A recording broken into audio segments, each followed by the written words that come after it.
Right, let's get this work session underway. Sorry to interrupt. We don't have any boards or commission interviews.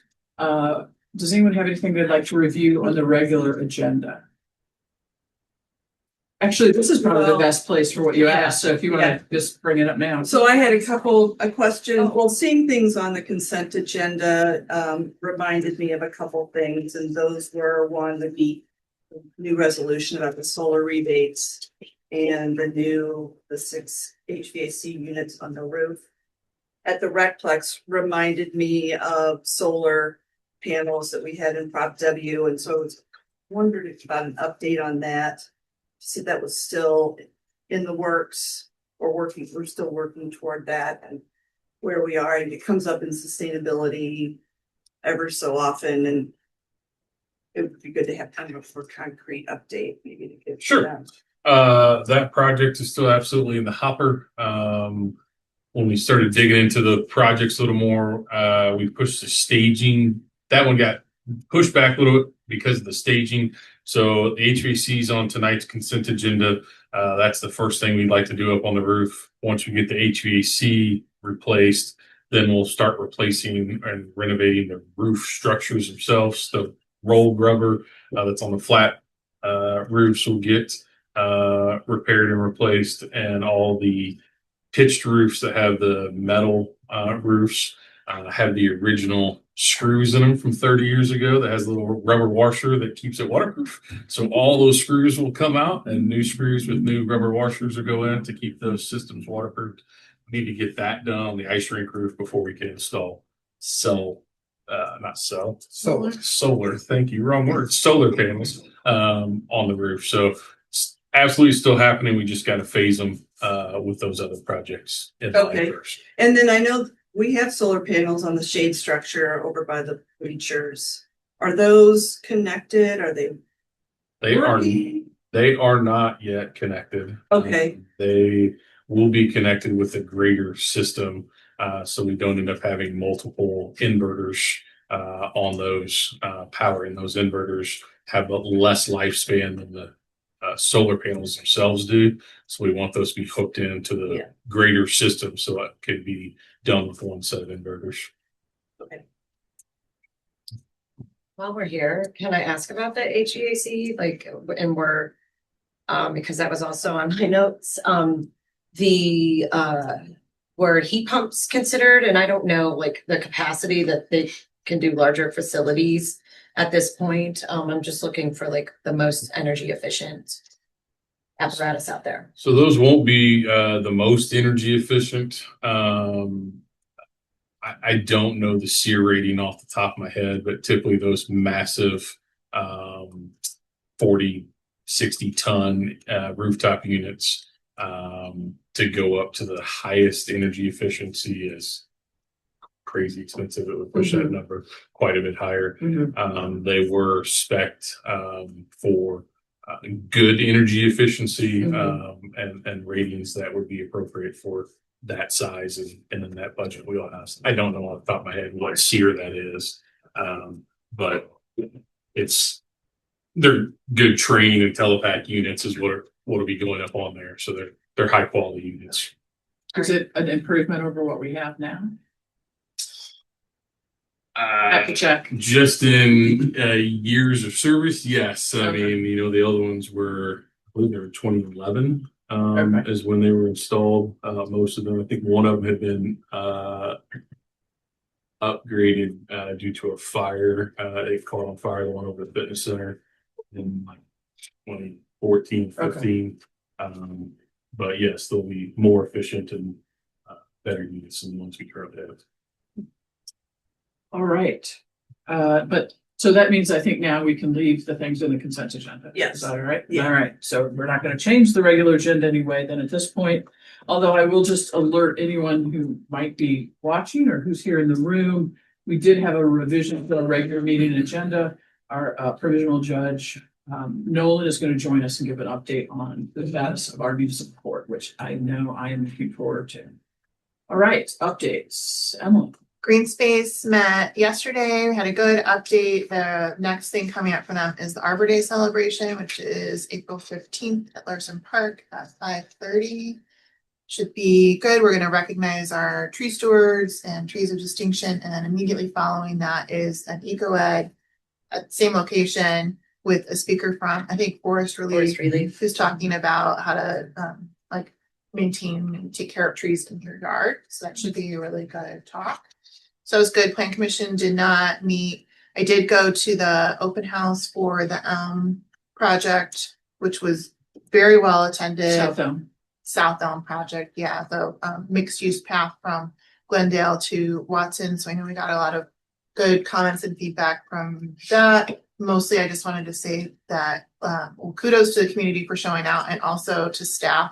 Our staff were amazing and really fielded some tough questions very well. We're very knowledgeable, very professional, and just did a great job.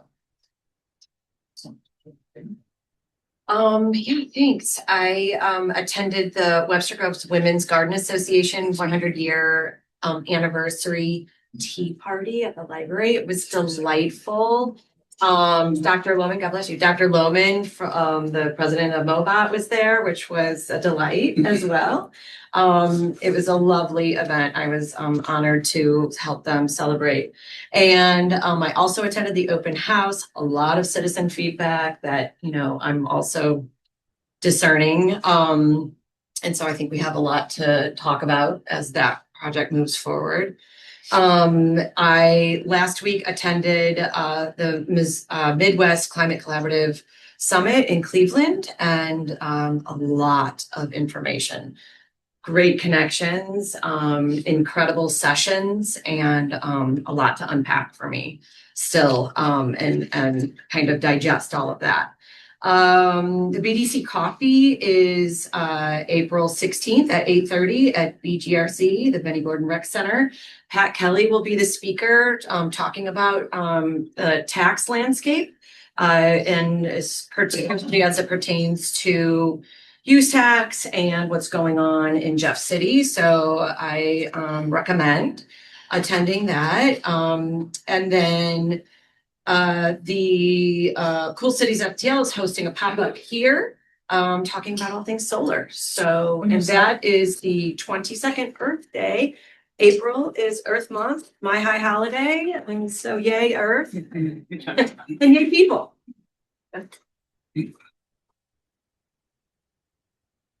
That's it. All right. Yeah. Let's see, I too attended the South Elm community engagement event about the changes and the construction, and yes, it was well attended, and staff, at least everybody was there, quite engaged and reaching out to all the community that was there. I also attended the 100-year anniversary of the Women's Garden Club. There was a spread about them in the Webster Times a couple of weeks ago. James Boyd and Yvonne Stangerby also attended, as well as Jamie. We read a proclamation to the city. They were celebrating their 100th anniversary.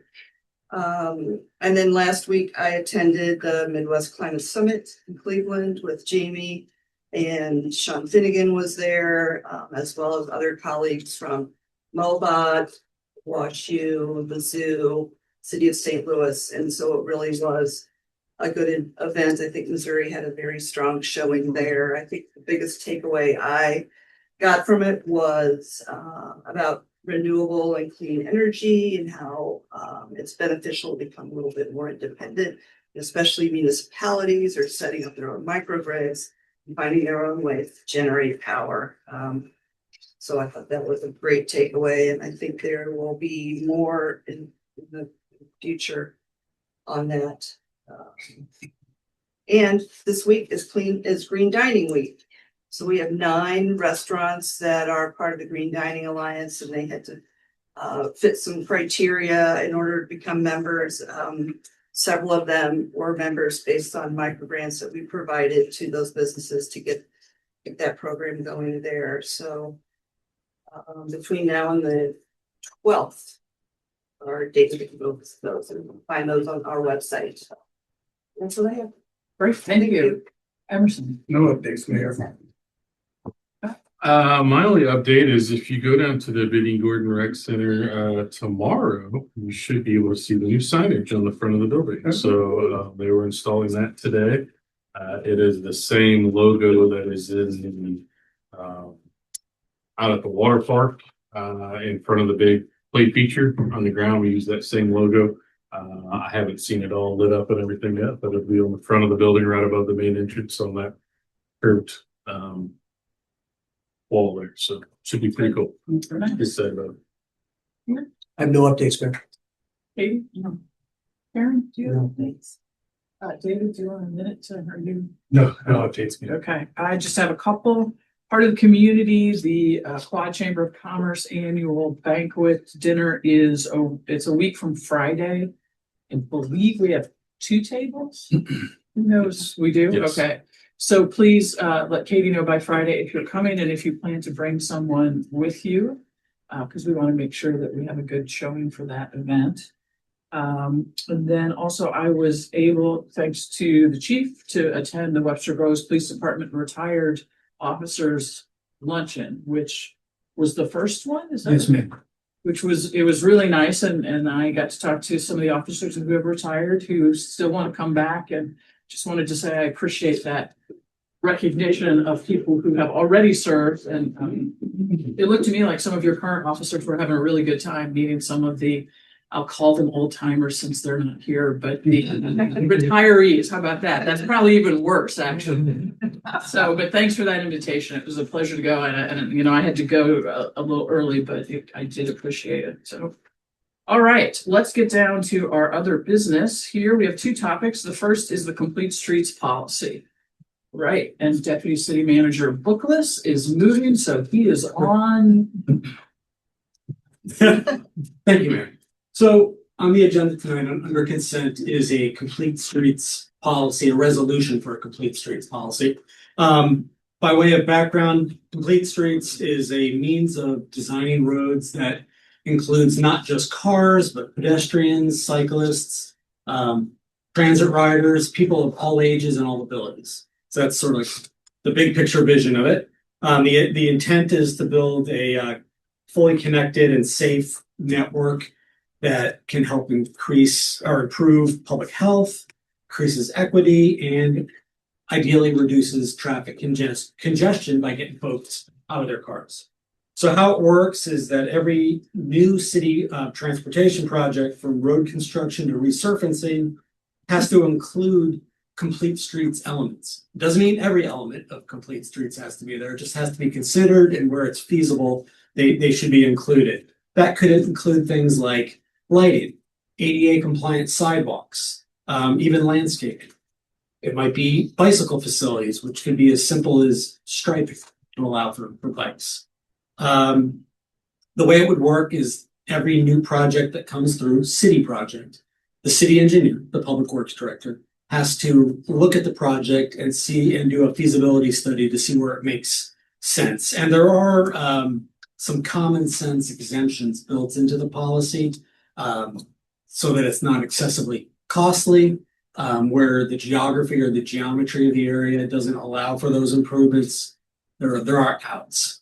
However, that all being said, whether those elements are included or not included, although the city engineer will make his recommendation and go forward, you all as the city council can say yay or nay, regardless. Okay. By adopting this policy, we're not just fixing roads, we're creating a more livable, appealing community that works for children, seniors, and people with disabilities alike. Why it's important to do now is we're looking forward to applying for a number of state and federal grants, including SS4A implementation, and having a complete streets policy in place is a requirement of many of these grants, including the SS4A. So we would not even be eligible to apply for those dollars to help us to do improvements without this being in place. Some other benefits of having this in place: it prevents do-overs. You know, if the city builds something, we don't have to go back in a couple of years and do it all over again to include new sidewalks and what have you. They're not extra additions to these projects. They're integrated so that we're thinking about it from the get-go, and it's more cost effective if we're looking at it from the very beginning.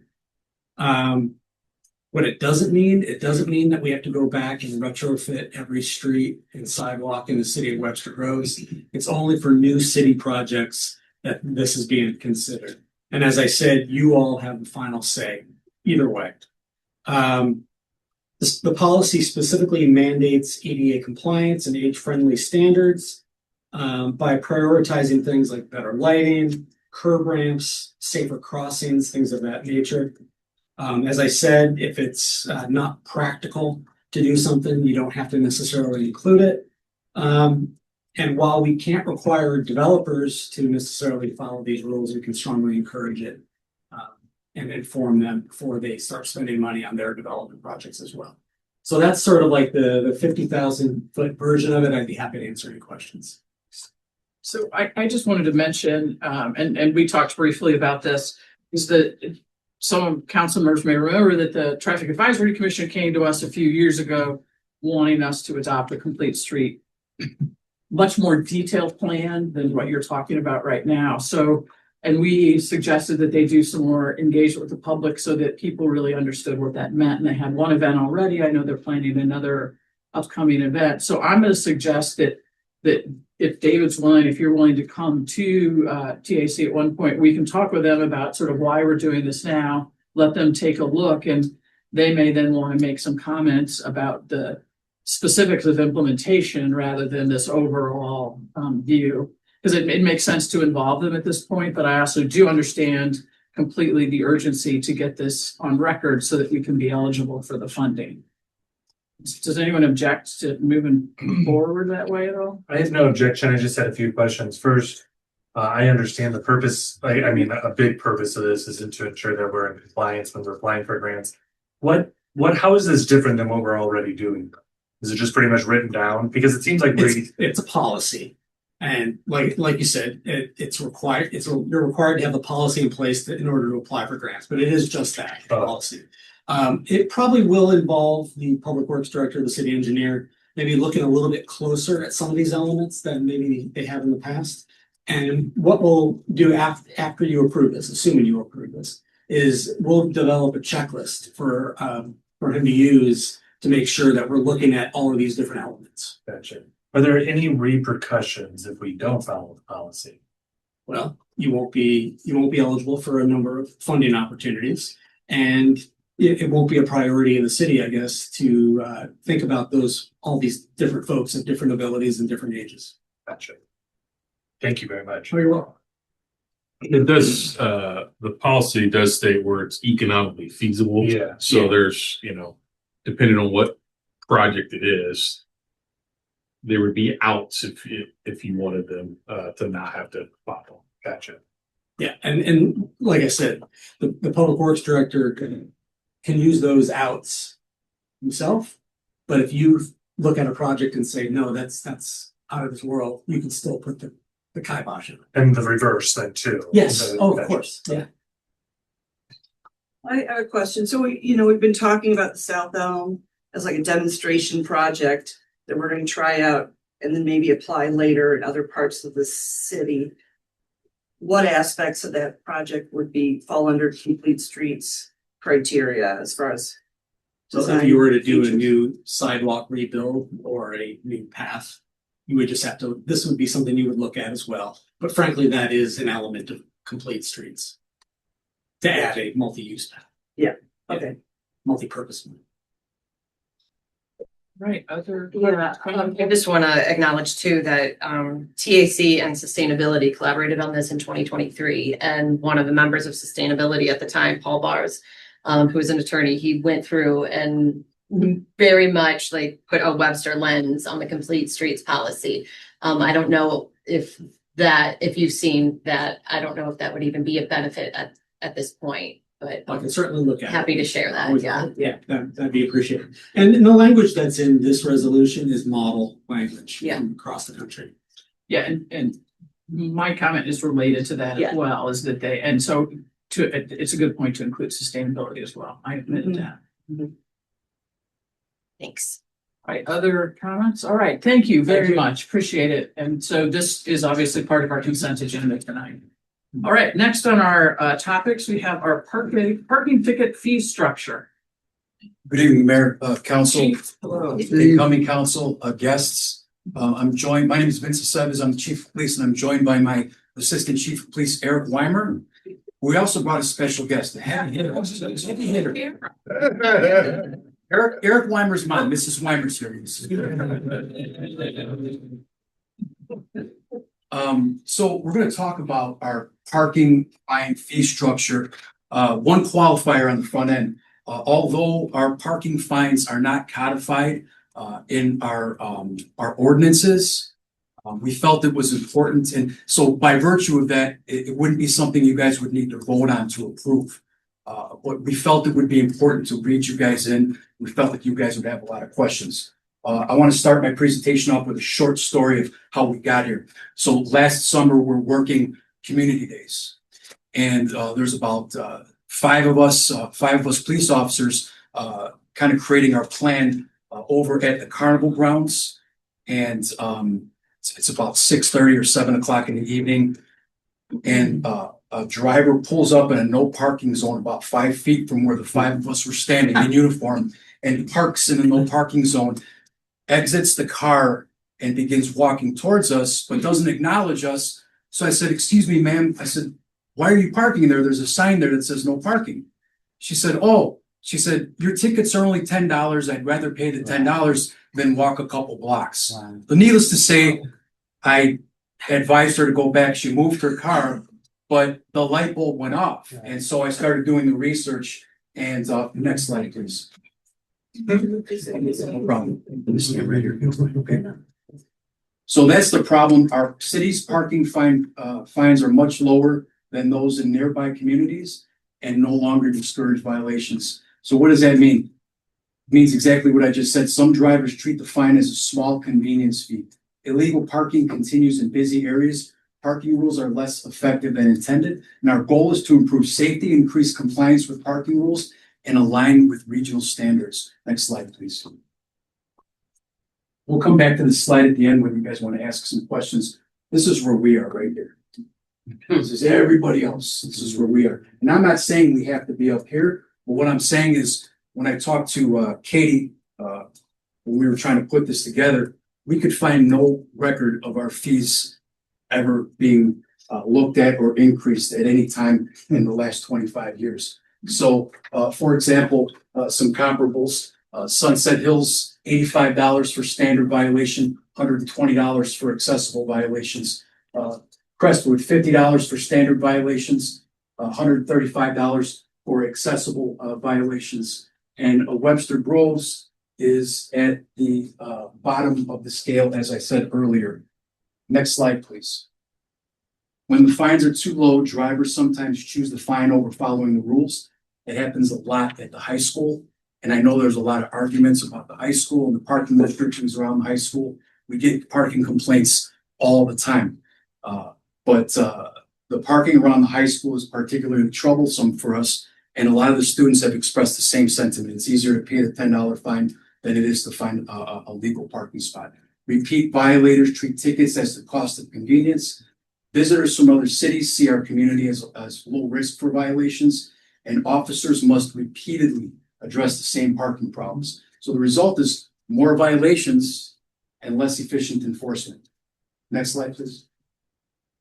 The parking regulations exist to protect safety and access. Illegal parking can block visibility at intersections. I go to the restaurants in Webster Groves all the time with my family, especially on beautiful summer nights. There's a very long outdoor season here. And every time we have to cross Lockwood or Big Bend, I'm always freaking out because people park illegally. They park up to the corner where they shouldn't be. They double park. Those things block visibility. They slow emergency response near hydrants, blocking crosswalks and pedestrian paths. They limit accessible parking for people with disabilities. And they cause congestion in commercial areas, which is what we see almost every summer night here. Properly set fines encourage safe behavior. Next slide, please. Adjusting our fines can generate revenue that helps fund And this is not a revenue grabbing mechanism. This is simply a byproduct of what increasing these fines may produce. Street and sidewalk improvements, pedestrian safety upgrades, traffic calming projects, parking enforcement technology, and community services without raising taxes. Those are the numbers of citations we've issued over the last several years. Obviously, they've gone down a little bit with the turnover in our department and training a lot of new young officers and trying to focus on some other things out in the community in terms of higher levels of crime. We have to triage stuff. But as we are working towards launching our traffic unit, which we are hopefully going to do here within the next few months, the parking enforcement is going to be a big part of that. So with new traffic enforcement efforts, proactive enforcement is expected to increase. Next slide, please. Moderate changes that align with nearby cities. So this is what we're looking to do. Essentially, it's a $15 increase on each level of our ticket. So a $10 ticket, which is our lowest level of ticket, we would increase it to 25. $15 ticket, we would increase it to 30, 20 to 35, 25 to 40. And accessible violations, we would increase from 50 to 125. The outcome would be fair, consistent fines that improve safety and compliance. I'm going to skip over this because I mentioned it on the next page. If you go to the next slide, I don't want to be redundant. Next steps. We would provide a courtesy notification to the business districts. We've already done that. We worked with Jordan. By the way, if you haven't worked with Jordan Roll, our public affairs person, phenomenal. He's phenomenal, and I value the partnership we have with him. He's great for the city.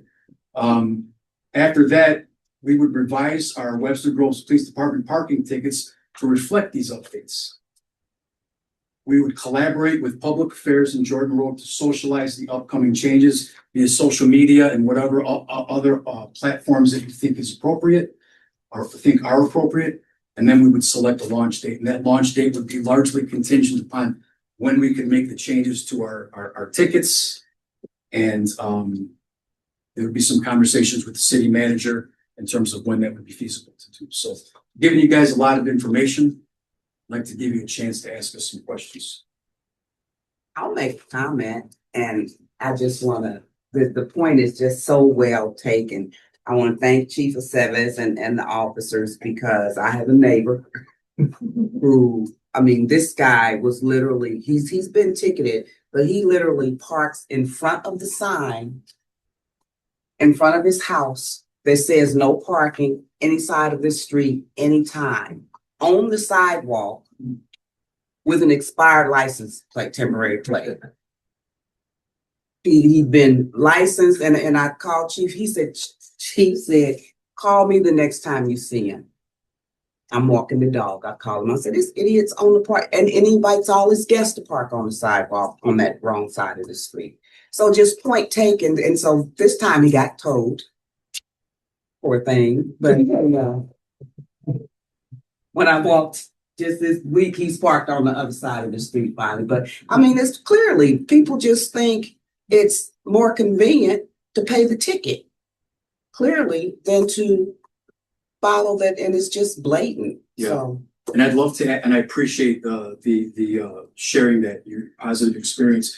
I'd like to add a little bit more context to that. Mm-hmm. So we had responded to that complaint several times, spoke to the gentleman, wrote him several tickets and told him, look, you can't park on the sidewalk. There's kids out here playing. There's families walking their dogs. If you do it again, we're going to tow you. So he left us no choice. Mm-hmm. We don't ever want to have to do that, but if they put us in that position, we will. So thank you. Thank you. That was one of my questions. It sounds like you're just talking about commercial areas with this new enforcement, but I was wondering what the practice is in the residential areas. Do people, people are blocking driveways or just other kind of common sense things. Are you looking for that? Is it, what's your practice? If while on patrol, if we encounter a parking violation, Anywhere, we will handle that. Also, we respond to a lot of parking complaints that are tied directly into what you're talking about, whether it's around the schools or anywhere else in Webster Groves. We get a lot of stuff where For example, right now, here's something we're getting a lot of, where they're doing building or construction in residential areas. The vendors are parking their vehicles on the fire hydrant or on the driveways, and we go and we handle it. We do as much as we can while we're on patrol, but there's only so much we can see. And as I mentioned to Council Member Alexander, please call us and we'll come and handle it. So we'll handle everything. It doesn't matter if it's in a residential or a commercial area. Okay, then the second question I have is I noticed the citations issued are about half this in 25 than they were in 23. Why is that? So again, as I mentioned earlier, we've had a lot of turnover. Part of our turnover process is training a lot of new officers. We disbanded our traffic unit. We needed to re-examine what that means and what it looks like. And we're in the process of relaunching that. Previously, the majority of the parking enforcement fell under the umbrella of the traffic unit. So our patrol officers, our everyday officers in uniform out there do write tickets. You see that by the numbers. Not as many as we had when we had a dedicated traffic unit. Gotcha. Eric? Y'all remember Mark Russell? He used to be our dedicated parking enforcement within the traffic unit. And that position got changed. So. So in terms of parking, so do we have, does our ordinance or whatever say anything about where people can, I mean, I see people parking in the yards. They'll park in the yard. So soft ground parking. Soft I ground. don't think that's prohibited in Webster Groves. I'm not sure. Scott might be able to answer this, or Neil better than I. But I'm not sure if that's prohibited or not. It is. You're supposed to park on a hard surface. Okay. And then that would be a code enforcement under the planning department, and we would coordinate with them on something like that then. Okay.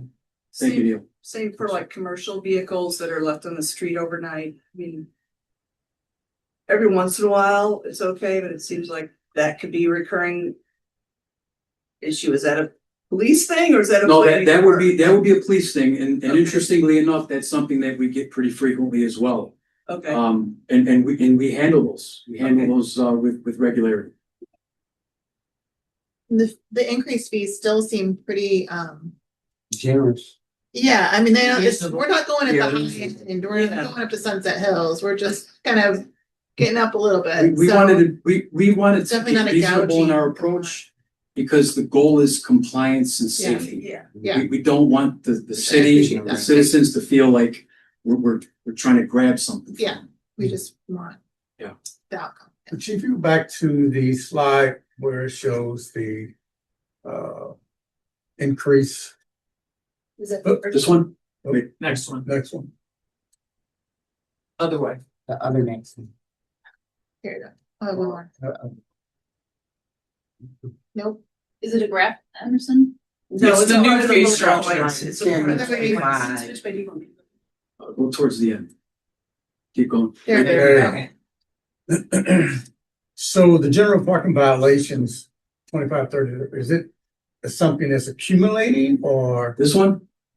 any of them? So if I have a if I have a $25 parking violation, what would constitute me getting a $30 parking violation? Okay, so currently, I'm gonna use this section to illustrate or to answer your question. $10 violations would be 1, 2, or 3 hour limit. Prohibited hours, can't park here between X and Y. Contrary to legal, improper parking in loading zone, no permit displayed, parked on sidewalk, no parking zone. Those are all $10 fees or fines.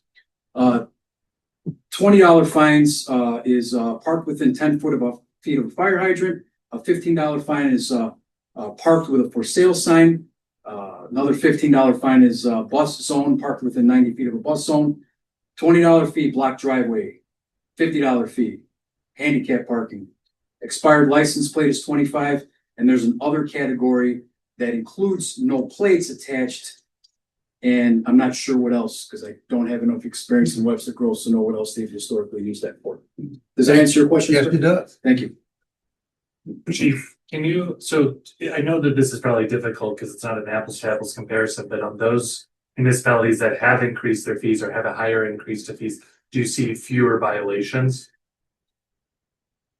I don't know the answer to that question. I hope there are fewer violations. That's absolutely the goal, sir. Yeah, my concern is, right, parking is one of those crimes where it's a strict liability crime. You don't get due process, you don't get a Sixth Amendment right. It's an automatic violation.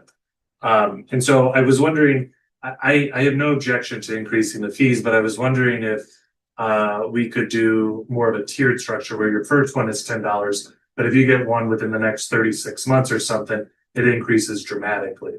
I think that would, in my mind, decrease, and I think our hope is, right, to prevent violations. To me, it seems like maybe that would have a stronger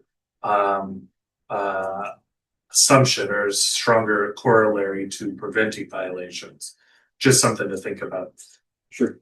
It kind of seems like the high school is a good example as to why that's not. You know, they know what the fine is. It's $10 the first time, but I would imagine, right, they might take the $10 fine, but the second time, if it's $125, I don't think they would. It's kind of a warning, right? In my mind, because you don't get in my mind, this is how I'm thinking of it. You don't get the right to go to court with the parking violation and make your defense. You don't get to bring witnesses. You don't get evidence from the state or from the municipality. And so it's a rather stringent police officer repercussion compared to other violations or other crimes in this country. So I would rather see it where the first one is still $10, but it increases dramatically on the second one. It gives them the warning and it prevents, hopefully, recidivism. So the first one's $10 and the second one's $35. Something I'm okay with going even higher, you know. Do we have that technology, Chief, to go say, hey, I'm at this address or this car, this license plate? How many tickets have they had? Yeah, we don't have that technology and we don't have that technology. Would there be a grace period of, like rolling something like this out will take, it'll be a big lift to communicate all of this. I feel like it would be really important to make sure that not just social media, and we all know, like, we can put signs up and something on the marquee, but then for a while people will just be, I didn't know that this was happening, this change was happening. So some like really robust campaign to make sure that this information gets out to everybody, involve our boards and commissions who are citizen helpers. And that part of it is our job, right? Every one of us should be at a board and commission meeting sharing this change with the board and commission members. For sure. Because communication is good, but you have to remember, like, not all these tickets are going to Webster Groves folks. Yes. They're coming to people that are coming into our community too. And I mean, when you park in a no parking zone, it doesn't say this is what the fine is. It just says don't park here. So you do it anyway. It's kind of pretty. I'm going to suggest for communication, and I'm happy to participate in this, is that we get the high school newspaper to write a news story about this. Yeah. And I know the advisor, I'm happy to give him a call because that way students can't say they didn't know. And I'm totally on board with what Emily is saying. When you park there, you know you're violating the law. So. Well, on the flip side, most people probably don't know what's a $10 or $15 or $20 ticket now anyway. So they're still not going to know what's a 25 or 30 or 35 Right. until you get that first ticket and you're like, oh, well, I should have done that. Now it just cost me. But if the goal 37. is to prevent people from parking, no parking, and to increase compliance, then the communication is also good for that, right? Because we're saying, like, please stop parking in no parking zones. And inflation. They might think a $25 ticket is a good deal. Well, like everything, we'll see how it goes. We can always Yeah. adjust later. Yeah. Chief, thank you. Thank you very much. Thanks for Appreciate it. sharing Thank you. this. For how long, last time these was adjusted, Chief? We don't know. Yeah. Don't know Fine. revenue.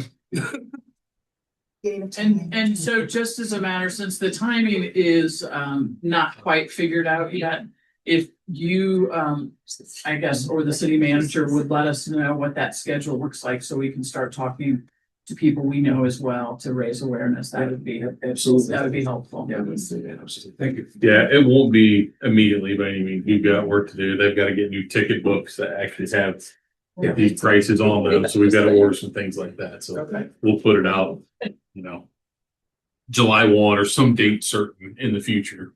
So we Okay. got time to publicize it, put it out and get all the ducks in a row. Yeah, put on the July 4th parade. And get all the ducks in a row. Yeah, put on the July 4th parade. Yeah, that'd be good. That'd be good. Oh, that would be, yeah. You mean? Like a whole Maybe July 6th. Our last work session agenda item is to select, do we know when the Stormwater Management Commission is scheduled to meet for the first time? So I did a poll of the commission, but I haven't released the results until we knew who the liaison was to make sure that they were available on the same day. So Is this an April meeting or a May it would meeting? probably be a May. So, the reason I'm asking is we're gonna do all the reassignments to boards and commissions, within the next several weeks. Do we want to just put this in when you put your preferences in, or do we want to right now have people fight it out for who wants to be? I would just do it liaison? with all the others. I mean, that way you, so what? And I'm glad that our two new members are sitting here as well. Hello, thank you for being here. So, and I know, I at least, I think Leanna's already said it to me. If you will send me, your, top 4 boards and commissions in rank order. I really do my best to make sure everybody gets the boards and commissions that they're interested in working with. So if you will do that, by our meeting on April 14th, I would be grateful. And that way we can get it done in plenty of time for you to have scheduling. Or if you want, Mayor, I can go ahead and share the tentative meeting date with you. That way that you can inform council Sure. before they put it up. And if The the, times. yeah, and yes, that would be great. Actually, if you wouldn't mind sharing that with Katie usually provides us with the meeting schedules so that everybody has them. Sure. That would be helpful because we can get it done that way then. Okay, I believe that we are finished with our work session. I'm gonna ask that we do a closed session item before we get into our regular meeting, but we do want to get in there on time because we have a public hearing today. So, Yes, Mayor, I'd like to call for an executive closed session related to attorney-client privilege communication to statute 610.021 subsection 1, personnel, Missouri statute 610.021 subsection 3, and negotiated contract, Missouri statute 610.021 subsection 12. Second. Mayor Arnold, yes. Councilmember Bliss, Yes. Councilmember Franklin, Yes. Councilmember Smith, Yes. Councilmember Alexander. Yes. Councilmember Hickson Shepherd. Yes. Councilmember Hasselmeyer. Yes. All right, for those of you who are joining us online, we're gonna step away for a few moments and then you can rejoin right at 7:30 and we'll start our regular meeting. Hello, welcome to the regular meeting of the City Council for April 7th. We're happy to have you here with us. We encourage you to share your comments with us. Please do so at the time where we have remarks from the community and visitors. It'll be clear to you at that point because I will call on you, and that's why you'll come to the microphone and be able to speak. If you would like to speak and you're here in the council chambers, I'm going to ask that you fill out a speaker's card. They're located on the table right by the door. You can hand them to our deputy city clerk, and that way I can be sure to call on you. There will be, for this particular meeting, 2 sets of public comments. One will happen in connection with the public hearing about the zoning issue we have in front of us, and the other is a more general community comment period. And unless you're talking about 306 and 231 Lockwood, we're going to ask you to hold your comments until we have the more general time. If you are on Zoom, please note that we'll ask you to use the raise your hand function. We'll give you the opportunity to talk at that time. Just as a note of procedure, because sometimes people find this a little alarming, council does not comment back to you on your public comments. We take them in. Often staff will get in touch with you later, or I will try and get in touch with you later. But if you're expecting to hear from us on your issue in this venue right now, that's not the way that the process works for us. But we do still want to hear from you. Please don't take that as a discouragement of participation. All right, that was the longest opening I think I've had in my time as mayor. So may we have the call of the roll, please? Yes, Mayor. Mayor Arnold, Here. Councilmember Bliss. Here. Councilmember Franklin. Here. Councilmember Smith. Here. Councilmember Alexander. Here. Councilmember Hickson Shepherd. Councilmember Hasselmeyer. Here. All right, as I said, we're going to start with a public hearing. Public hearing is 306 and 231 West Lockwood Avenue. It's an application by McCallum Group to amend ordinance 8867 to modify the permitted uses and parking requirements for the building located at 2031 West Lockwood Avenue and the parking lot located at 306 West Lockwood Avenue in a PC planned commercial district. And our Director of Planning here, Dr. Wagner, is going to give us a presentation, I take it. I am Thank you. indeed, Mayor. Thank you. Good evening, Mayor, council members.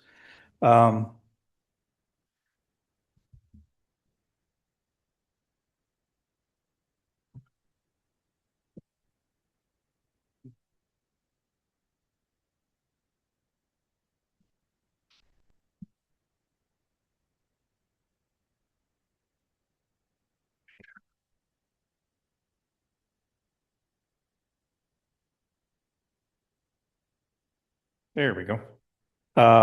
So good evening. This is an ordinance amendment to ordinance 8867, governs 306 and 231 West Lockwood, and I'll have a map on that here in just a moment. And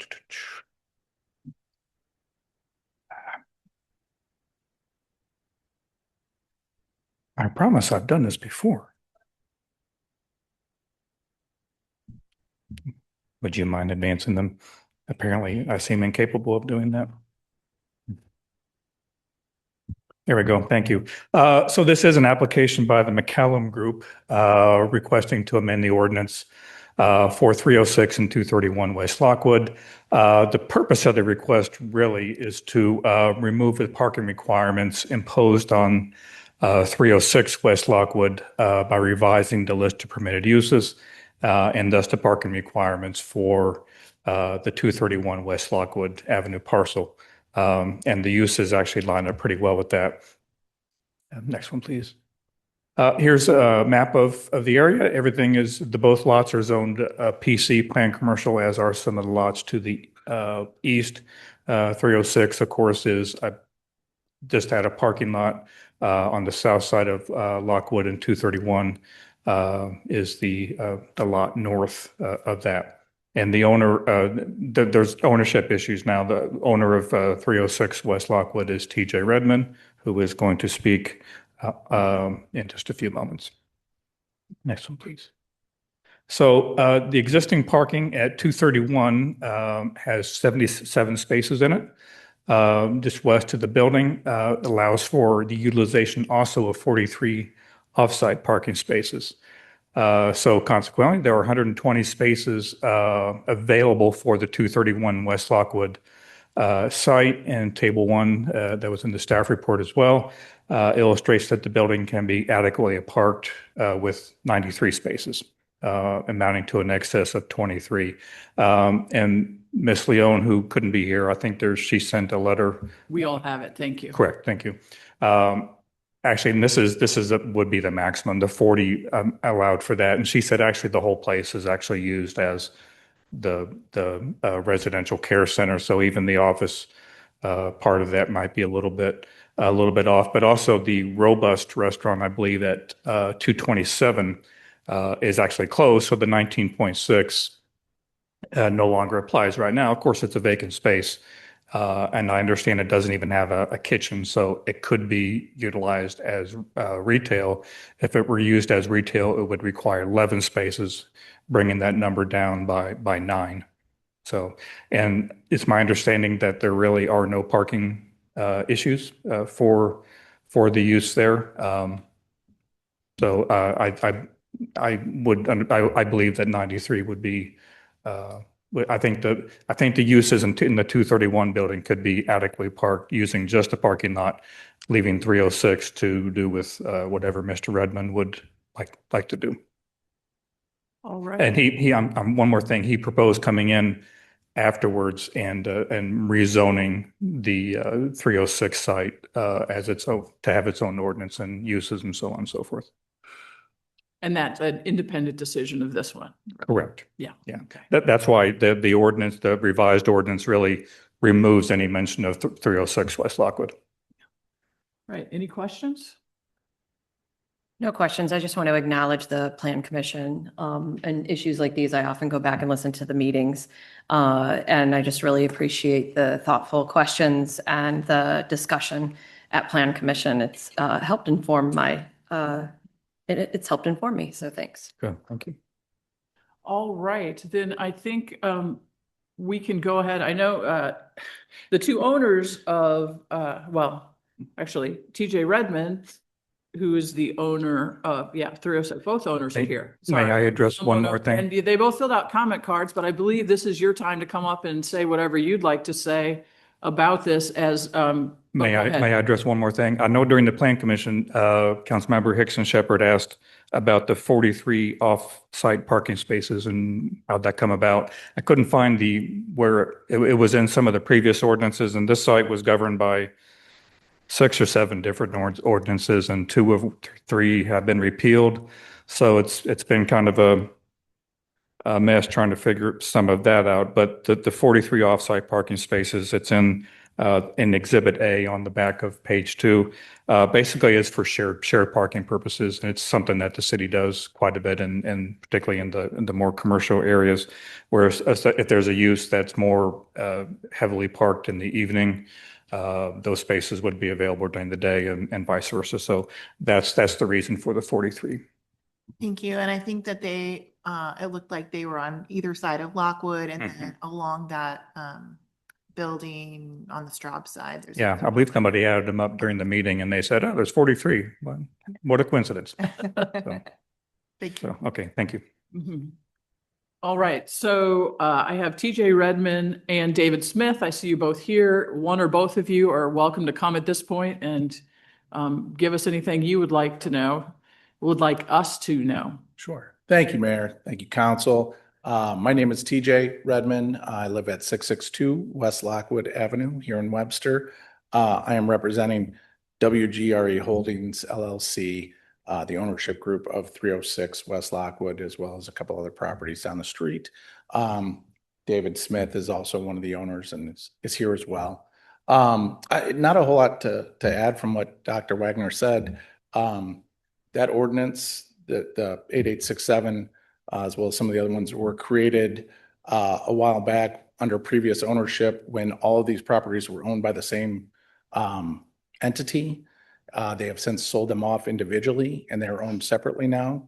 So what we're trying to do is really clean up some of that and not have parking associated with other ownerships and be able to do what we want with our properties for both groups. So that's really all we're trying to do. We'll come back at some point in time, I'm sure, to discuss what we plan for that property. But right now, we're just trying to clean it up. And that's really all we're here to do. So happy to answer any questions or anything anybody might have to ask. No? All right. Thank you very much. Thank you. David, would you like to add anything? Okay. All right. I think then what let me get my public comments on Zoom. That's what we haven't done yet. Okay, so I do not have any comment cards for people in the room on the public hearing since the 2 applicants have already spoken. Do we have anyone who would like to raise their hand on Zoom to make a public hearing comment? I do not see any, so we're gonna proceed and I'm gonna ask that the city attorney enter the items into the record. Mayor, I would move for the admission of the following exhibits for Bill 9301. The Plan Commission staff report by John Wagner that was presented this evening, April 7th, 2026, with the following attachments. Number 1, Exhibit A, which is the revised proposed ordinance. Number 2, the applicant letter. Number 3, Ordinance 8867. Number 4, 26-PC-02, which is the public hearing notice. Number 5, the PowerPoint dated April 7, 2026, which you've just seen. Number 6, the zoning code of the city of Webster Groves. And finally, in addition, would be the letter from the applicant, Michelle Leone, dated 4/7 of 2026. All right, I'm going to turn the clock back because I misread Mr. Meyer's speaker's card and thought it was for the regular meeting, not the public hearing. So please, Mr. Meyer, come on forward and make your public comment. And I apologize for my error. Thank you. And thank you, Mayor and Council, for having us here tonight. what I'd like to raise is our concerns of myself and my wife and our residents at 10 Jefferson Road. It's a condominium building with 13 units. We obviously provide our own parking, but we are dependent on parking on the street for vendors and visitors and all of that for our residents. And what our observation has been, we've looked at we're aware of the history of this and the connection of the two properties, and we listened to a informal hearing or informal meeting last fall about the property. What we've observed, however, is something that's very concerning, and that is that on a typical day, when we make a count of cars that are in the 304 lot, there are approximately 25 to 30 cars parked there. We've been told by the owners of the McCallum Group that they didn't need any of that parking. And while we haven't stopped people on the street to see exactly where they're going and what they're doing, it's basically from work hours. So from 8 or 8:30 in the morning until late in the afternoon. So if there are that many cars using the lot, if you remove the requirement for that parking from the McCallum building, then we're likely to see a significant increase in parking on the street, which would be an impingement for us and for other neighbors in the neighborhood. So that's our concern with all of this, and nothing in what we've observed in terms of parking using the lot has changed in the last few months. It has increased actually since last fall when we first started observing. So that's my comments. I appreciate your attention. Yes, thank you very much. And again, I apologize for the error, Mr. Meyer. Okay. We are, I would say we are opposed to the change that would allow that parking or that site to be developed, depending on what that development might be. Because if it's not parking, we're likely to see those cars on the street. Well, that brings up a good point, sir. Like, this is sorry, you can sit down. Okay, thank you. I know you brought up a good point. Can we wait for discussion until we get our first and second reading in? Yeah. Can close the public hearing and then we can have a council discussion of that. So could we now, I'm going to close the public hearing, and could we have the first and second reading, please? Yes, ma'am.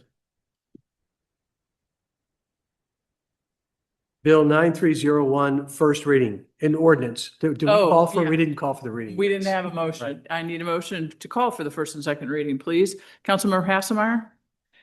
Yes, Madam Mayor, I'd like to call for the first and second reading of Bill number 9301. Second. Bill 9301, first reading. An ordinance to modify the permitted uses and parking requirements for the building located at 231 West Lockwood Avenue and the parking lot located at 306 West Lockwood Avenue in a PC planned commercial district. All right. Would you like to have the second reading and then discussion, or are you ready to go now? I was just gonna, so can we talk about procedurally how this came to be? Why are we here today just on parking for this building?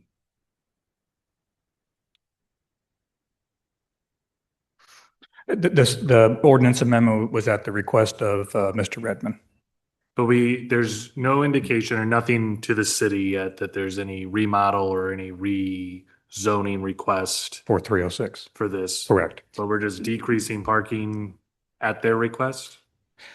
Well, the formal request also comes from McCallum Place, right? Correct, Because because they're the ones who are hold right now. Yes. And there's also a change in use. Of course, I left that back at the chair. Of the change in the use that they have there has a much lower parking requirement than what was there originally. That's why the 93 spaces really works out from that perspective. So, David, once upon a time, if I may, John, once upon a time, this parking lot was attached to other activity in another building. And in order to get their use permit for that building and to get clearance for that building, they had to have this parking. Those uses have now changed, but the parking lot is still encumbered essentially to the other use. And so it's the purpose of this is to separate the two. Are the two buildings owned by the same people? No. Once upon a time. At one time now. Yeah, no, McCallum Place owns 231 and Mr. Redmond owns 306. Gotcha. Oh, And we had initially talked about doing parallel ordinances, but that got to be a little much. We just said, let's get 306 out of the ordinance and then he'll come in later with something. I guess I mean, we don't know what's gonna go into these buildings yet, so why remove the parking requirements? I understand that there was a change in use or a potential change in use based off of the current use. Correct. It doesn't seem like it's really a change in use, to just not using it to the capacity that it could. be Correct. used. It's just a different, and the parking requirement for what the use actually is far lower than what was in the original ordinance. And it is owned by a different person now, and it's, Yeah, so it essentially, you can't do anything with that lot without changing this ordinance. Right. And since the change in use means that it doesn't, I understand that people right now, as a matter of convenience, probably park across the street, but our ordinance, they meet the lower parking standard under our ordinance. Is that correct? correct, yes. So we're in a sense artificially suppressing the development of that lot by requiring additional parking for McCallum Place under the current ordinance. So this will reduce the amount of parking spaces. That's one Required. component. And then it frees up the parking lot to be developed, as the mayor indicated. For whatever use the owner would then decide to use, because right now the owner can't do anything with it because of the encumbrance that's there. Because it's saying that that other building needs that for the parking. Yes, ma'am. And and I think I asked this question already, and I apologize if I do. We, at this point in time, can't make judgment on this decision and take into any consideration what might be the future use, because that's a separate decision with its own set of requirements. Correct. Is that It'll fair? be governed by a separate ordinance. But at the same time, the building change, the use, the true use has not changed. I understand the capacity may have decreased, but the true use hasn't changed. Of Either building. the building. Well, there is no building at one place. Right. So one's just a parking lot, Okay, so what has changed from a legal the perspective? capacity. The Capacity, but that's for not- parking. But that's not that's not what we rule on. That's not what we decide. Capacity. Well, we do. Parking capacity, we decide. But- Sure, yeah. but only on a change of use. But there's no change of use. Well, there is. So what's is my understanding, and John, you can speak to this better than I can, but there is a change. Yeah, initially it was parked for different, and it was in the, pardon me while I, let me grab my,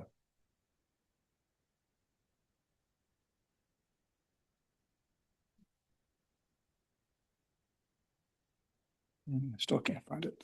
On the Exhibit A, which was here we are, on the change of uses, it's from a residential or output facilities to a residential care center, which is really what it is. And that's what it's been for several years, is my understanding. And a residential care center requires quite a bit less parking. In the plan commission meeting, they discussed, and both were there, Emily and John, you can correct me if I'm wrong. The fact that there were 2 parking spots per bed. Yeah. Is that accurately describing that? And so because that facility has changed its focus on the type of care they offer, they don't need to have 2 parking spots per bed in that facility. And Most none of the are- patients are actually driving there. Yeah. They're, They're there. Gotcha. Thank you very much for the clarification. and I'll give Mr. Meyer my card and I'll meet with him over the next couple of weeks. All right, is there any further discussion, or can we have the second reading? Let's have the second reading then, please. Bill 9301, second reading. An ordinance to modify the permitted uses and parking requirements for the building located at 231 West Lockwood Avenue and the parking lot located at 306 West Lockwood Avenue in a PC planned commercial district. All right, thank you very much. We're going to move on to remarks from the community and visitors. The first card I have is from Laura Schultz. And Laura, if you'll just come forward to the microphone, state your name and your address, and then you'll have your 3 minutes. Thank you.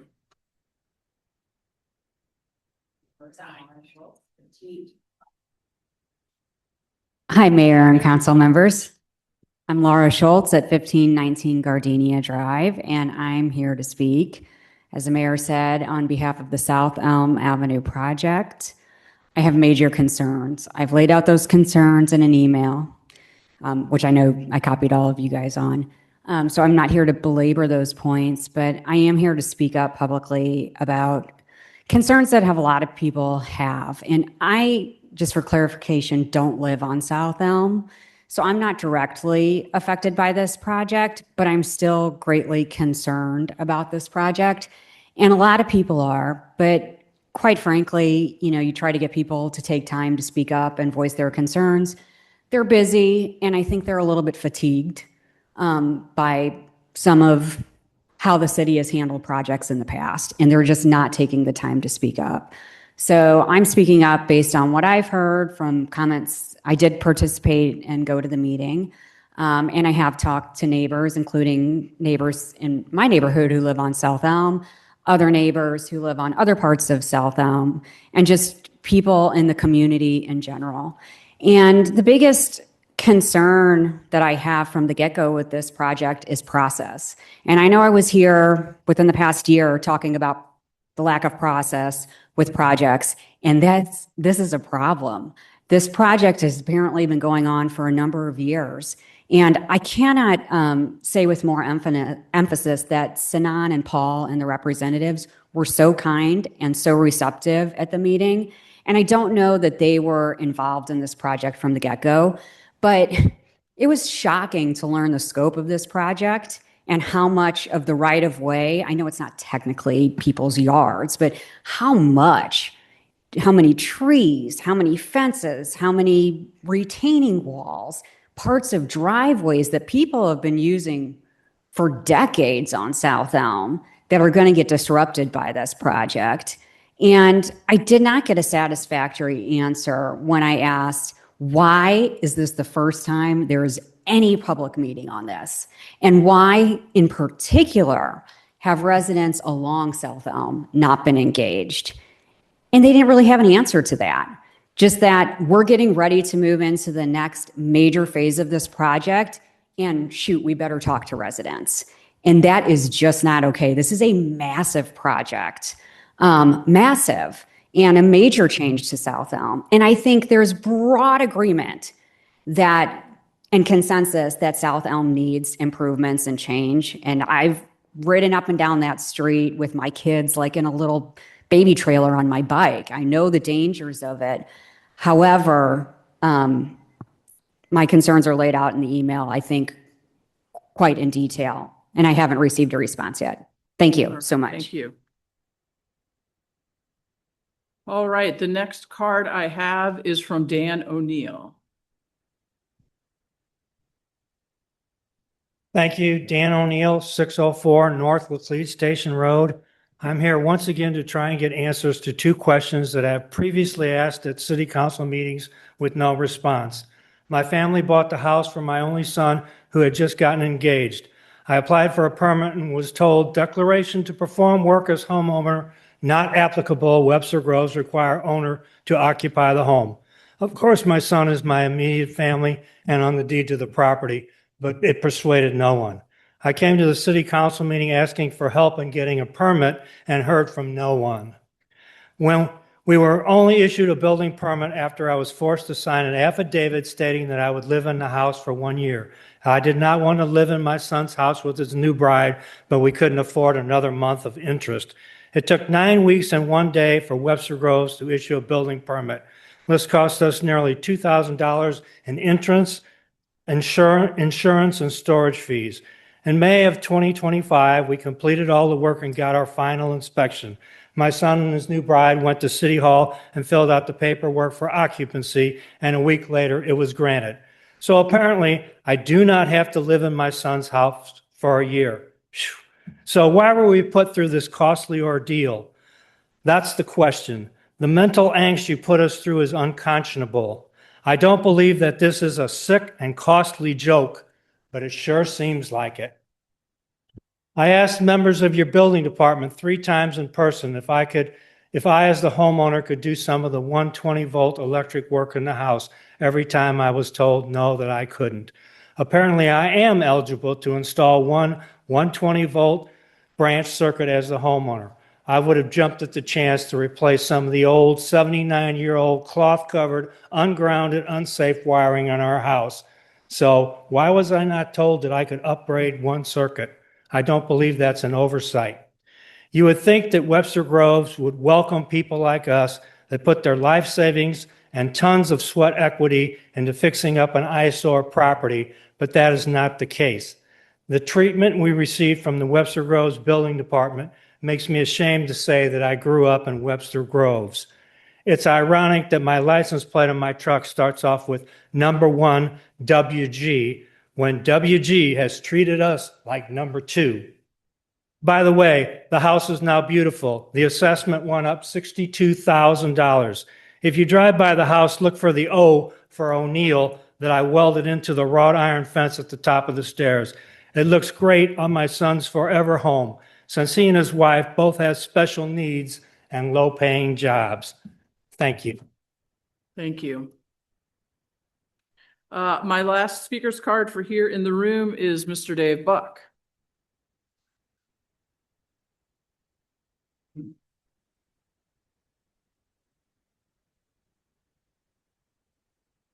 Dave Buck, Colonial Village. What I would like to do is, because I was standing in for hours in long lines to vote today. But I thought about the new council moving forward. And what I want to share is my personal 4 hopes, my 4 dreams, and just 4 words for council as I move forward. One is trust. Communities move forward at the speed of trust. If there's no trust, there's no progress. It's that simple and it's that hard. Trust isn't granted. It's got to be earned, built, and continually nurtured. In my 25 years here, there isn't like the lowest level of trust in city council and city hall, but there's a great room for improvement. Number 2, focus. I believe to do only a few fundamental things, but do them extraordinarily well. And when I listed all the stuff that you guys are thinking about, I mean, there's a long list, and it doesn't even include the comprehensive plan. And the thing is, what are your priorities? What are the top priorities that you're going to do with? And I just think you can't do it all. And I think that there needs to be an abundant focus. Number 3, relationships. Happiness in life and in work is all due to good, honest, direct, face-to-face relationships. And in my opinion, I think there is a real opportunity there to include our personal relationships within City Hall, within the community. And for example, it's like, what is the quality of City Hall's relationship with the developer community? What is and are they happy? What is the quality of the relationship with Webster Kirkwood Times? I don't know. But again and again, and primarily with residents, are the residents today happy? And are they happy with your relationship? I think you need to find out what that is. Lastly is character, not just character from an architecture, but the character of our community. And I'm not talking about the values in your strategic plan. I'm talking about personal values, our moral compass, honesty, kindness, empathy, generosity, humility, courage. And quite honestly, I told Vincent that I saw him at Starbucks today. Time. Great. Dave, one more sentence for us. Give us your concluding sentence. Yeah, I love Vincent's and the police department's new program called Do the Right Thing. It's directed toward the youth of Webster Groves. It should be applied to city council. It should be applied to city hall. It should be applied to our community. Do the right thing. Thank you. Right, do we have any new business? Madam Mayor, Yes, Um, Councilmember Hassemeyer. thank you. I would just like to acknowledge a couple of things. First, there's been a lot of talk of war, and we are in a war right now. And threats of violence.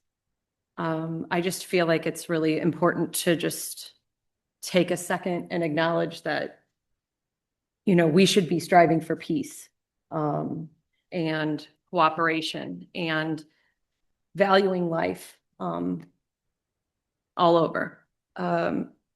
Losing service members, the destruction that's happening to people, on the other side of the world is just, it's reprehensible. And I just want to acknowledge that, I hope that whatever Webster Groves can do, to continue to insist on peace, and negotiation. I think that's really key. Thank you. All right, thank you. All right, we're going to move on to unfinished business. Council member, I don't know, Alexander, how about calling for the third reading of bill number 9299?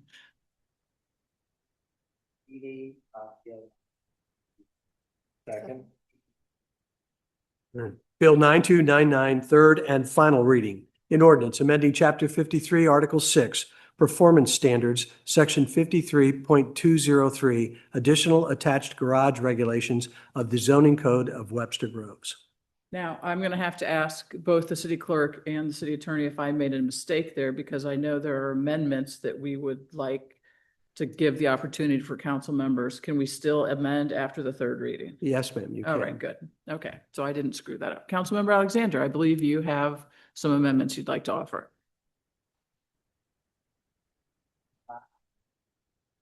Listening and sharing our thoughts about the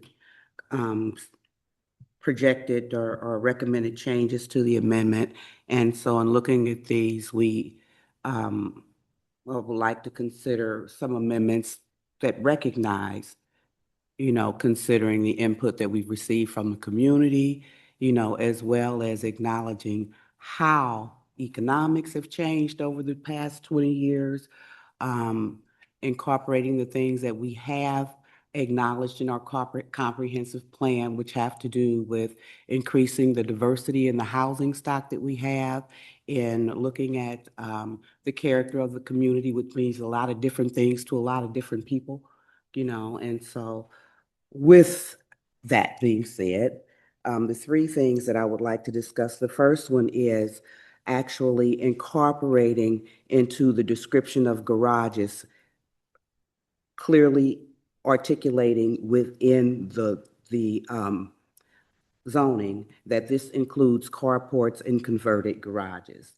I know we've had conversations around it, and I know it's been stated that, well, yeah, we do that, but I don't know that it's done consistently or if it's been done consistently over time, which is why I would like to, first of all, make sure that that wording is documented within the language so that we are including carports and converted garages in the description of garage and what that means. So you're making a motion then to amend section 53020 to include the phrase including carports and converted garages, is Yes, that ma'am. correct? Yes, ma'am. I thought I read that into So it's already. it is not. So the memo, just to be clear, the memo that we received today was at the request of myself and Councilmember Alexander.